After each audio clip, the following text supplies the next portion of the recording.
in Genesis chapter 12, 1 through 9. You can follow along on the screen or along in the message apps.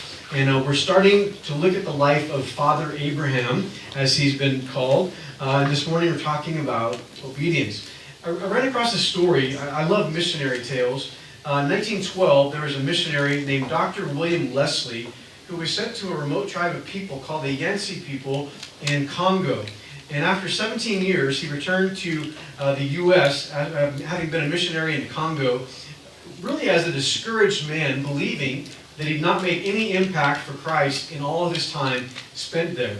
He died 9 years after his return, believing that he was a total failure as a missionary. Well, in 2010, we're talking about almost 100 years later, a team from a ministry called World Ministries traveled to that same region, and they made a shocking and sensational discovery.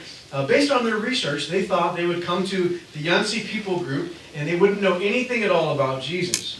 They were completely unprepared for what they discovered.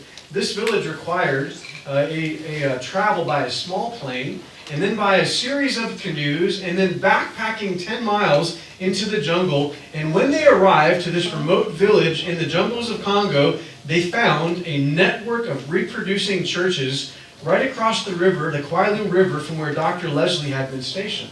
Now, at one point in the 1990s, they kind of did the history of these people. They found out that the Yansi church had grown so large that they were gathering over 1,000 people a weekend in the jungle in a stone building that they constructed, and they decided that wasn't sustainable. They didn't want to be a megachurch in the jungle, and so they started to become a church planting church, which means they're my kind of people. And when they were discovered in 2010, they had 8 churches spanning 34 miles in the jungle. They were teaching French to their children so that they could read the only Bible they had, which was written in French. They'd established vibrant congregations, and all that because of a lonely missionary who died thinking that he had failed. At the time of this discovery in 2010, no one knew who'd started that ministry. And so they began to interview the villagers and talking to the old villagers and trying to figure out who first took them the gospel. And all they could come up with was one name. Not first and last name. They just had one name. A man they called Leslie had taught them about Jesus.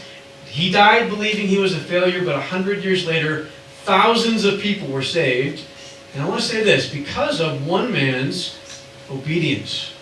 We're starting a series today called Old School, and we're looking at the life of another man who had no last name, just a guy called Abraham.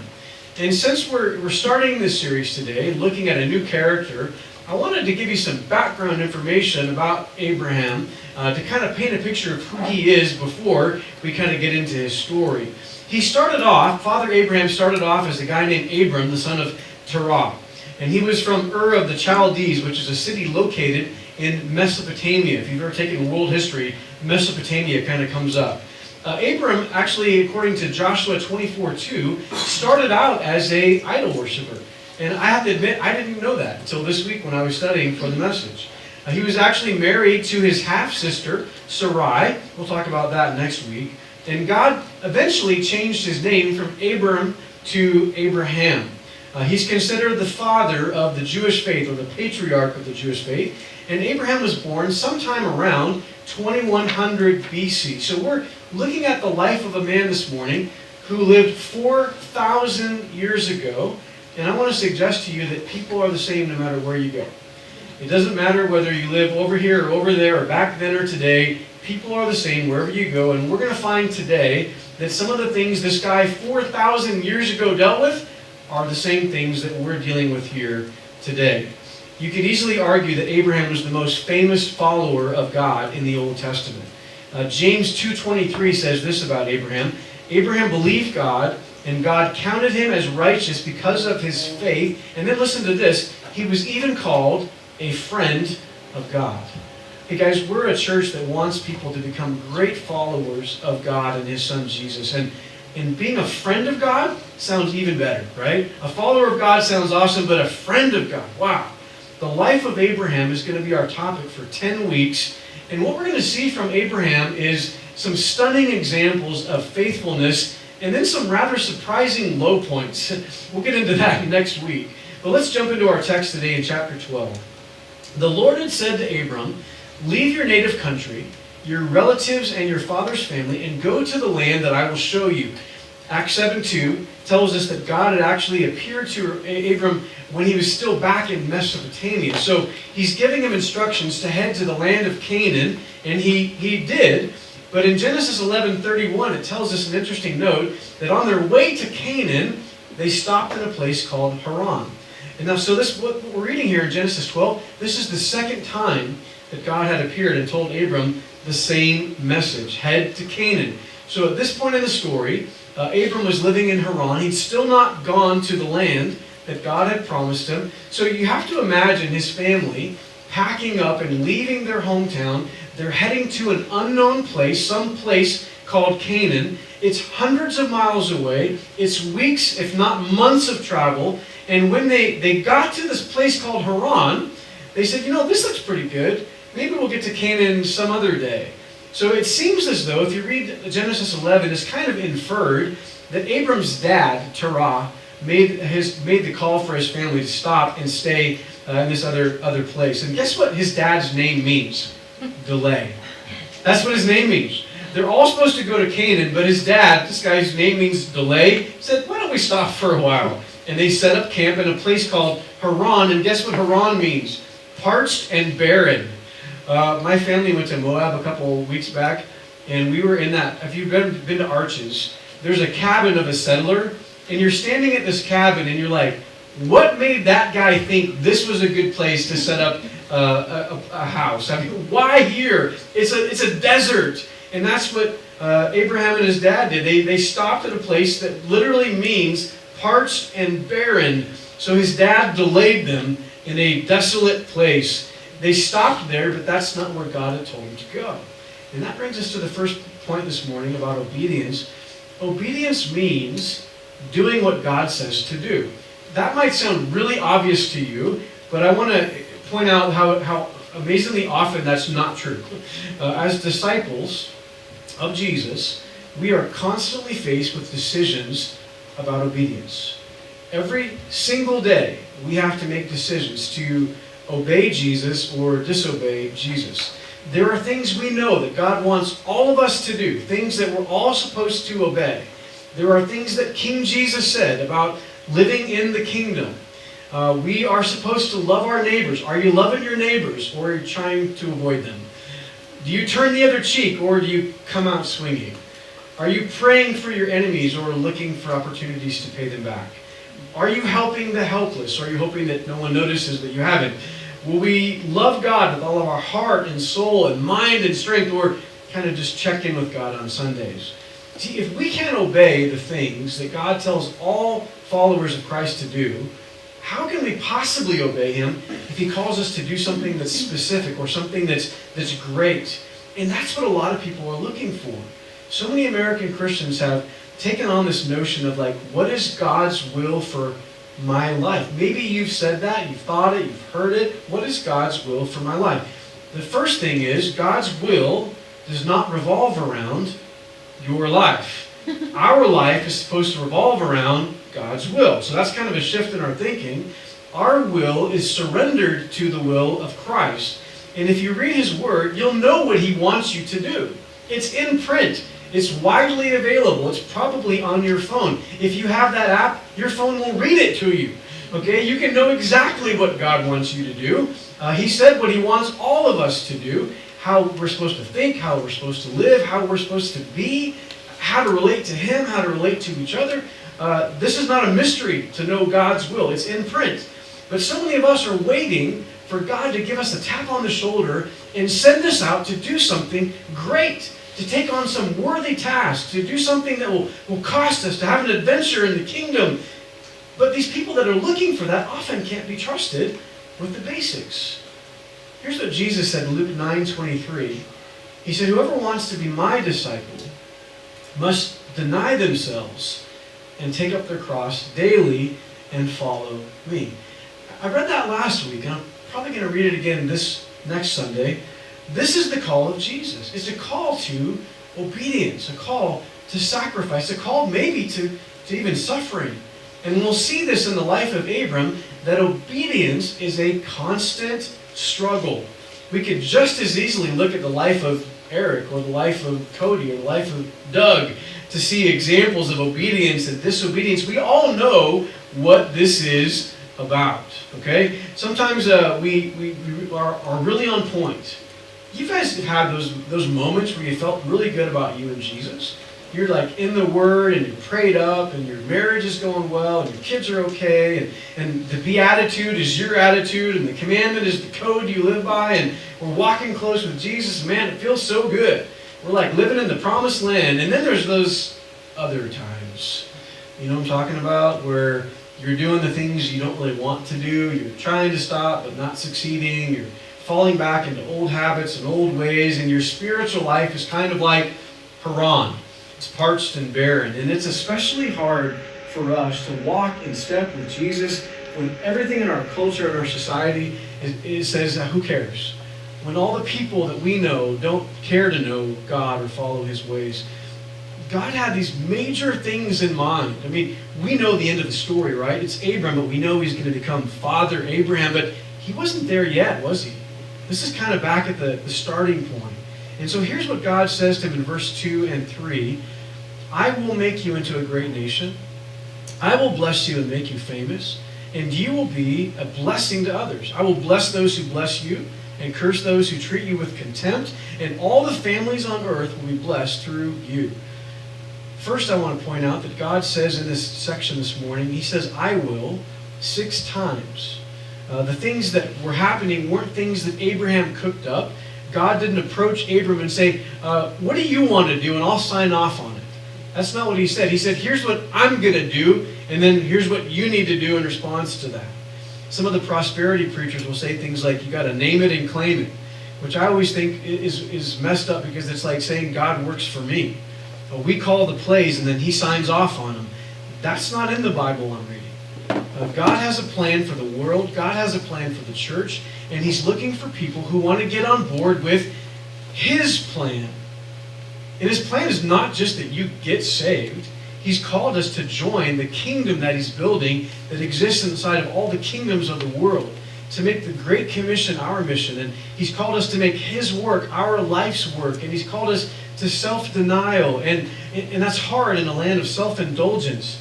He's called us to lay our lives down and pick up a cross and follow. And that's what it means to obey. To follow Jesus wherever it leads, whatever the cost, no excuses. That's what it means to be a disciple. See, we believe that disciples follow the lead of King Jesus. That disciples go where He says to go and do what He says to do. Disciples are people who are letting go of the world's ways and then finding a new way by following after Jesus. So God called Abram to walk away from the world that he knew in Mesopotamia. He literally called him to move.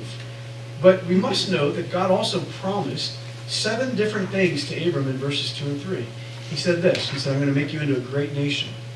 We'll see that begin to unfold as we get to the end of his story. He said, I'm going to bless you. And Abram was blessed. He became a spiritual man, a friend of God. He becomes prominent. He became powerful and influential. God said, I'm going to make you famous. And I mean, it's 4,000 years ago and we're still talking about him. So I would say, mission accomplished on the famous thing. You'll be a blessing to others. And he was. He'll bless those. God said, I'll bless those who bless you. And we see that God not only showed favor to Abram, but also favor to Abram's friends and allies. He promised to curse those who cursed Abram. And we'll see that next week in our passage. And then he said, all the families in the earth will be blessed through you. Now, if Abram had known that, would he have delayed in the barren land called Haran? If he'd have known all the things that God was trying to do for him, would he have waited? Would he have stopped and hung out there for a couple of years? And this raises another important point, that everything that God says for us to do is for our good. God had told Abram years back, you need to get to this place I'm going to take you. And he delayed. And he delayed the blessings of God. And this is part of the hard thing about obedience. We want God to bless us, and then we'll obey Him. That's kind of how we think. Well, do something good for me, and then I'll be loyal. We want Him to maybe lay out His plan in great detail, and then we'll go, Okay, after consideration, I'm in. That's not how God works. If it's possible, we'd rather do our own thing and have it all work out for good in the end, and that's probably not going to happen. That's just not the way God works. In my younger days, I loved mountain climbing. I don't know what it was, but I'd see a big mountain and go, I want to go up there. Now that I'm older, not so much. I think that's nice. I'm going to take a picture and put it on Facebook. I didn't do a lot of technical climbing, but I did some pretty big mountains. And at some points, when you go up, you have to come down, and that involves rappelling. Raise your hand if you've ever tried rappelling. Anybody here been rappelling? Okay, good. Several of you. A lot of people have never even tried rappelling. People think, well, the gear is too complicated. It's really not. They think the hardest part is the heights. It's really not. They think the hardest part is descending. That's not hard at all. That's gravity. The hardest part about rappelling is learning to trust the rope. Climbing instructors will tell you, you've got to trust the rope. No matter how many times you've gone rappelling, it's going over the edge and letting the rope take your weight. That's the hardest part every single time. Going over the edge, trusting that the rope's not going to break and send you plummeting to a horrible death on jagged rocks below. You guys ready to go rappelling? The more you do it, the more you learn to trust the rope. I talked to a guy at the fair this week, and his old job was climbing radio towers and fixing things up there. And he said that every time when he got to the top of some of these massive radio towers, every time the first thing he would do is basically hook himself up and then lean back and let go. Just to mentally go, I can trust the rope. Can you imagine doing that? That's how it goes with God. Jesus said, if you want to save your life, you have to lose it. If you want to be first, you've got to be last. If you want to receive, you have to give. If you want to be greatest, you need to be a servant. What do those things all have in common? They require faith. You have to do something that feels very unnatural, that might feel safe and might feel unsafe and uncomfortable, and you have to assume that it's going to work out in the end, even though you don't want to do those things. To obey all the things that God says to obey requires a great deal of faith in Him. It's stepping outside of what's comfortable and outside of what's known. It sometimes means, following God sometimes means stepping into uncertainty and forging ahead in spite of fears, and all the while trusting, like, I don't know how, but this is going to be good. Because how do you know it's going to be good? Because you're going with God. And that's what Abram did. In Hebrews 11, verse 8, it says, it was by faith that Abraham obeyed when God called him to leave home and go to another land that God would give him as his inheritance. And he went without knowing where he was going. This passage holds a special meaning for me. In 2019, I stood up before our church that I'd been at for 17 years in Oregon. And I told them that we felt God was calling us to leave to plant a church again. And that's no easy thing to announce, a hard thing. I baptized a lot of those people, and we've done weddings and funerals for their families, and I'd counseled them in some of their darkest hours, and I celebrated with them in some of their greatest moments of triumph. And I stood up and said that I was going to Twin Falls, Idaho to plant a new church, that we believed God was sending us to Twin Falls to come here to plant a new church. But what they didn't know when I announced that to them is that we'd never been to Twin Falls. Right? A little crazy maybe. You're thinking, you told everybody you know you're going to some place and you'd never actually been there? Well, guess what we did after church that day?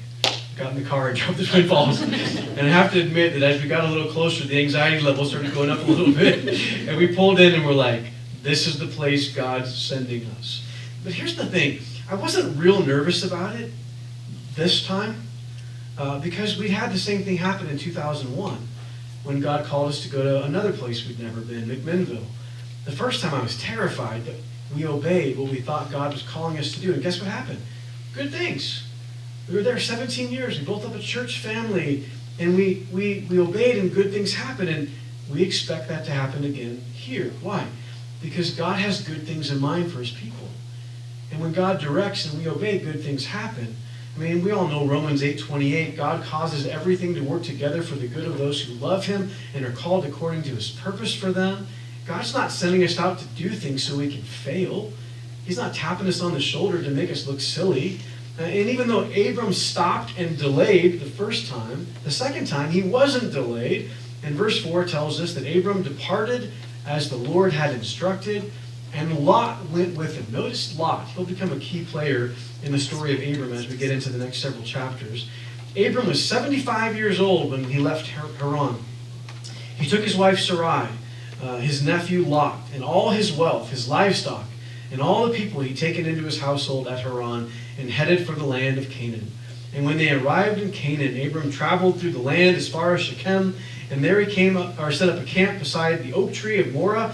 Apparently there was only one oak tree in Moreh, so it's kind of famous. And at that time, the area was inhabited by Canaanites. You might be surprised to learn that Abram's big adventure started at the age of 75. Now, I will point out that this is part of that time when people were still living longer. So their 75 might be more like our 35 or 40. But he went, and he did what God asked him to do. And it wasn't too late for him at age 75. And can I just say this morning, it's never too late to start obeying God.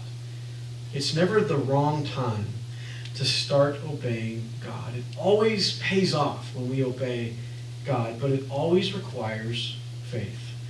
Obeying God has led me to some of the best moments in my life. And many of the things I cherish and you cherish, the memories that we have been the result of doing something that God says to do. But on the flip side, my worst moments and my lowest moments, my worst memories, my regrets in life are things that I did when I was disobeying God. And I'm sure you can relate to that as well. In verse 7, the Lord appeared to Abram and said, I will give this land to your descendants. And Abram built an altar there and dedicated it to the Lord who had appeared to him. And after that, Abram traveled south and set up a camp in the hill country with Bethel to the west and Ai to the east. And there he built another altar and dedicated it to the Lord, and he worshipped the Lord. Then Abram continued traveling south by stages toward the Negev. See, God had a plan for Abram's life, and at this point, Abram wasn't ready yet to become Father Abraham, the patriarch of the Jewish faith. He traveled by stages. I love that verse 9. He traveled by stages toward his new home and his new identity. And I think that's a great way to word it. I appreciate the NLT saying it that way because that's exactly how it goes for followers of Jesus. We make progress in stages. We gain ground in stages. We move ahead into this new identity that Jesus has for us little by little. We take steps forward. I was at dinner last night with my twin sister and my brother-in-law, the Beaver. And yeah, there's a couple in the house. We're praying for you. And my sister, who's back there today, don't look back. She said in front of my wife and I and her husband, she said, they were sharing that my brother-in-law has been tapped on the shoulder by his church to maybe be an elder someday. And she just said, I'm so proud of, oh, stop it, no crying. So proud of the progress he's made in the last 10 years. Me too. That's Abram. Going forward, man, I'm getting old and sad now. Going forward by stages. Going forward by stages. Over time, making progress. We obey, we take a step forward. We obey, we take another step forward. We obey in the little things. We obey in the big things. We're faithful in the little things. And God starts giving us bigger things to try. And day after day, every day as we do that, and year after year, we look back sometimes and we go, made some progress. Wow, look what God has done with someone like me. And here's the truth about obedience, guys. Ready?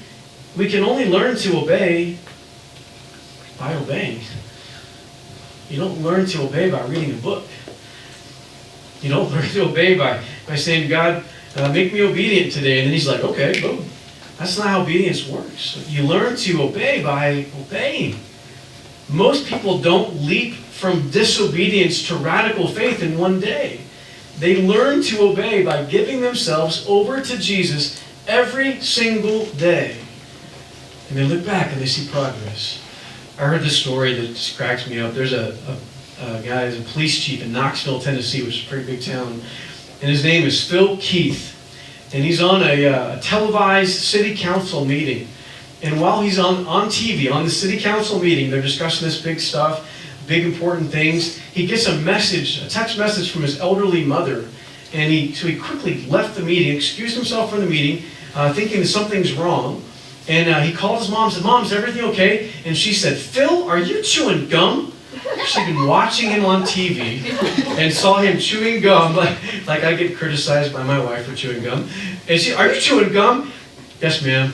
He said, "It looks awful, spit it out." And so the police chief went and spit his gum out because his mom told him to, and then went back to the meeting. I share that because there are people in life we listen to. They speak and we do it. Even for many adults and some police chiefs, the voice of mom still holds a lot of weight. When your boss tells you to do something, you do it. When the cops tell you to do something, you do it. You're supposed to.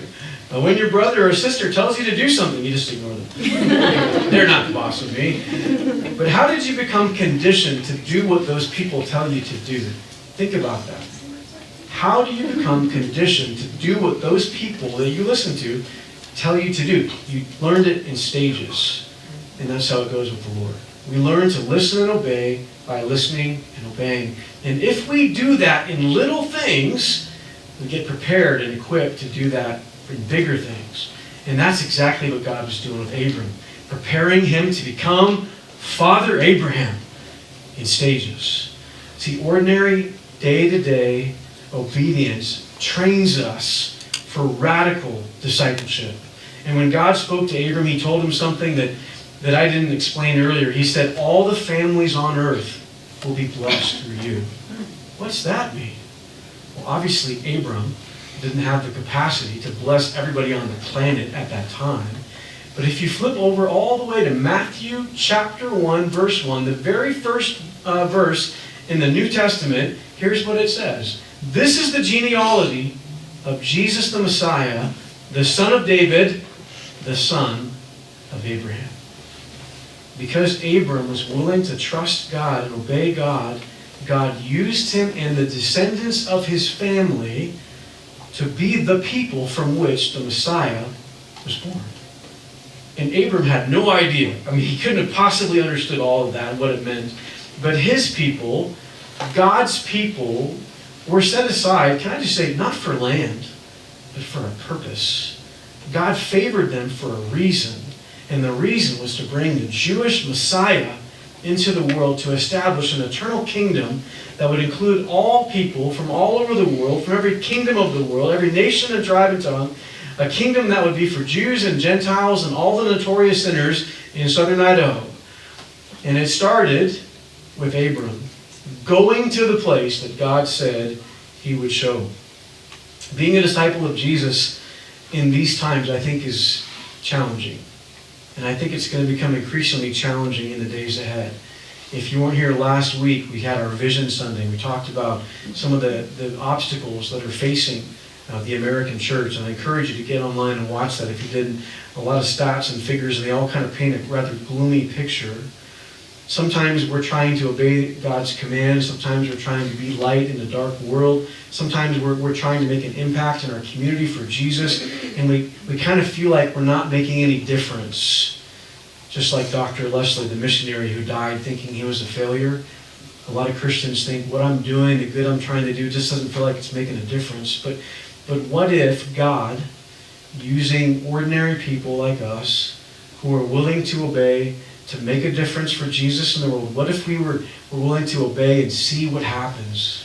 What if our little steps of obedience are actually paving the way for others to know and follow Jesus? And we may not even live to see it come to fruition. How do we know? We just have to step out in faith and try it. You know, I was thinking this week of a guy named Justin. One of my most notable moments of disobedience started in 8th grade. In 8th grade, I was at a church camp, and I felt like God spoke to me through another man, and that I was supposed to be in ministry. I was supposed to be a pastor. And I have to admit to you that in 8th grade, the last thing in my mind that I wanted to do when I grew up was be a pastor. Because pastors are nerds. And you're like, see, look how it turned out. So I didn't want to be a pastor. I wanted to be a police officer. Be glorious, to have a badge and a gun and high-speed chases, and much more glamorous than being a pastor. And so when I graduated high school, I didn't go to Bible college. I went to Alaska. You know how Jonah was told, like, I want you to go to Nineveh? He's like, I'm going to Tarshish. Well, Juneau, Alaska was my Tarshish. And I went there for a year. And you know that verse in the scripture where it talks about the hand of the Lord is heavy upon him? That was me all year. Had a horrible year. And I'm like, okay, fine, I'll go into ministry. But while I'm there, I met this guy, Justin. And Justin was not a believer. And I was trying to, ironically, here you go, ready? I was trying to help Justin become a follower of Jesus when I was currently disobeying Jesus. You know, that's how things go. So Justin wasn't having it. He was a biology major. He had all these science questions. And this is like pre-internet. So I'm like trying to dig up answers for this guy, and I can't even Google it. Trying to find answers to these questions he had about science and philosophy. And he would always throw these questions, and I always tried to find answers. And I left after a year and got married, went to Bible college, but I stayed in contact with Justin. And we always had these exchanges where he had these questions and these doubts, and I'm always trying to like come up with these great answers. And 10 years after I'd met Justin, he called me one day, and he said, Eric, I started going to church up in Astoria at the time. I was in McMinnville. And he said, I'm wondering if you'd come up and baptize me. I'm like, wow, 10 years. And he wanted me to baptize him, by the way, in January in the Pacific Ocean on the Oregon coast. That one stands out. It was cold. I think I held him under a while. But I said, Justin, man, what happened? What clicked for you? And I'm thinking, it had to be that science stuff, that book I gave him, that apologetics answer. Oh, you know what he said to me? I'll never forget, it's only happened once in my life. He said, he goes, you're the only guy I know who has what I want. And he said, the only thing I can figure out is that you've got Jesus and I don't. Isn't that crazy? Once in my lifetime someone said that to me. If you ever have that, I mean, like, capture that moment, because that's pretty awesome. But he's like, once, you're the only guy that I know that has what I want, and the only thing I can figure out is you've got Jesus. And so he accepted Jesus. He watched my life for 10 years to see if I was actually doing what I said I do. And at the end, he said, that's what I need. Guys, never underestimate the impact of those little acts of obedience day after day after day.